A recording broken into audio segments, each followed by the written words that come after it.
it's coarse in texture. We can't even call it D4 type of bone. It's not porous. It's just coarse. So when we place the implant, we do get the torque, we do get everything, but we find that the bone loss is huge. So in such cases, I would first get the sugars under control. Now, when I say under control, I usually don't mean to say that we need to get his or her fasting below, between 70 to 110 and their postprandial below 140.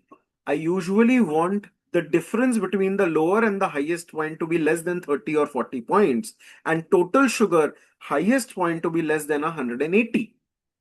Even if we achieve this, it is decent enough for us to go ahead and continue with the implant treatment, or for that matter, any kind of dental treatment which involves gum surgeries or which involves gum healing. Radiotherapy. See, as an oral surgeon, we get a lot of patients post-onco, post-radiotherapy. In such cases, there is extreme bone hypoxia. There is extreme vascular damage. The bone will not remodel. We have had many cases where we had to remove the implant, had to remove not only the implant but even the fibula bone. We have had osteomyelitis in cases, and they are all refractory. In colleges, we tell, okay, send the patient for hyperbaric oxygen therapy, but I have not seen a lot of patients go for it. In my practice, I have had more than 12, 13 such cases, and only one of them actually agreed to go for the hyperbaric oxygen therapy. It is very cumbersome, it is costly. You have to go for 30 dives for 30 days, and each dive takes about, half an hour, 45 minutes, and it's just a pain.